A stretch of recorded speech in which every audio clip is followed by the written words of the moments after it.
E você contou aí que no início da sua carreira você trabalhou com sementes, né?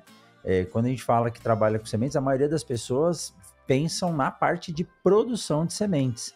Mas você trabalhou com tecnologias e tecnologias aí que são bem específicas, né? Pelletização, incrustação, film coating. Isso é algo que o Brasil importou há um tempo atrás. E eu lembro, Renato, que eu fiz um estágio de graduação em 2000, se eu não me engano, e depois eu fiz o meu estágio profissionalizante na Sakata. E eu acompanhei na época esses processos de aquisição da tecnologia para poder fazer pelletização. Tinha sementes de tomate ali que acho que ainda hoje a grama custava mais do que o ouro. Então, para você pelletizar uma semente ou vender um pellet vazio, é um problema muito sério, né? Então, tinham algumas empresas, eu lembro que na época a Incotec, que é holandesa, né, estava trazendo essa tecnologia. Hoje isso cresceu e eu fiquei simplesmente, Renato, fascinado. Quando eu ouvi falar e entendi o que era o Osmoprime, mexer no processo de imbebição, ajustar a germinação das sementes, eu jamais imaginaria que isso poderia ocorrer, e eu comecei a ver e acompanhar aquelas tecnologias. Acho que foi algo que me trouxe mais para dentro ainda do mercado de sementes.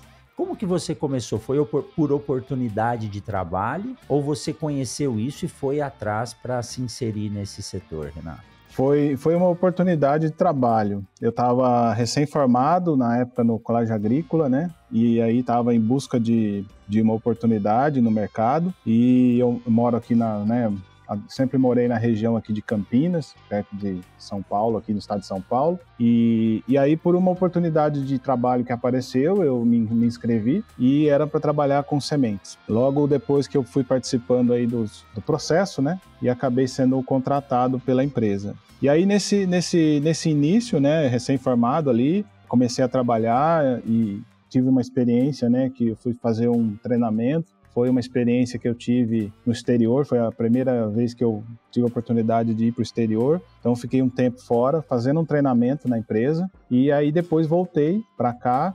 E aí, trabalhei aqui no Brasil, na cidade de Olambra. Trabalhei ali na empresa por um tempo e ali eu fiquei mais ou menos uns 10 anos trabalhando com a pelletização. Que ali a pelletização nada mais é, né? A gente tem o processo de prime, Osmoprime, como você comentou, e o processo de pelletização, que seria a gente encapsular a semente, né? E aumentar o tamanho dela para facilitar todo o operacional aí de plantio e manuseio. E eu gostei muito a primeira vez que eu vi as primeiras sementes de alface pelletizadas, porque nessa empresa de hortaliças que eu passei, a gente passava por todos os processos. E aí tinha umas bandejas de produção de mudas com casca de arroz carbonizada, que ela fica preta, escura, Isso. né? E as sementes de alface, é lógico que o pesquisador na época fez isso para provocar a nossa dúvida, né?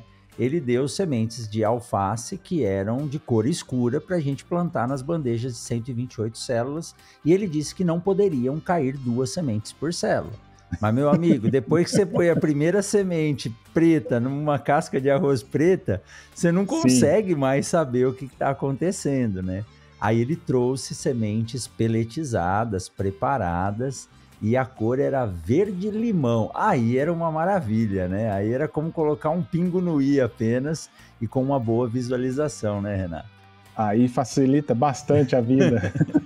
Facilita. E é um processo que agrega valor à semente, né? Porque há todo um trabalho, é como o tratamento, né? Você não vai tratar uma semente que não vai nascer, né, Renato? Sim, tem todo um processo que é feito na semente ali, da questão de padronização de germinação, né? Quebra de dormência dessas sementes, para você conseguir elevar toda a qualidade do seu lote ao mesmo nível, praticamente, para que depois que essa semente vai para o processo de pelletização, e aí você tem ali, garante, né, que praticamente 99% dessas sementes vão estar no mesmo nível de maturidade fisiológica para germinar em boas condições. E dá origem a uma planta, né? Isso. E hoje, Renato, ainda falando nesse ponto, né? Falei que essa conversa pode ser longa porque tá dando milho para bode aqui.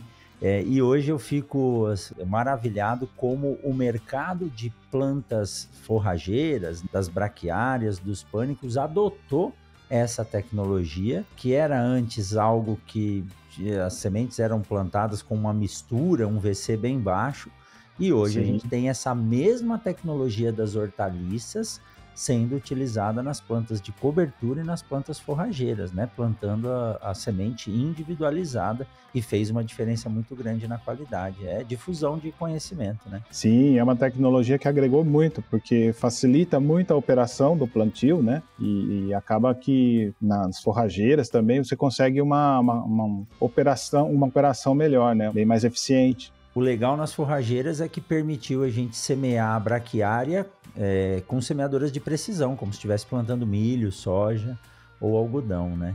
Muito bacana, legal. Então, ó, quem está aí nos acompanhando, assistindo ou ouvindo, saiba que esse é um mercado em plena expansão e precisa de profissionais como o Renato, que são raros, né? Disponíveis aí com conhecimento para trabalhar. Então, se você está na graduação, vá atrás de um estágio nessa área. Se você já se formou, busque se especializar, porque realmente o mercado é escasso. Faltam profissionais capacitados para trabalhar nesse mercado.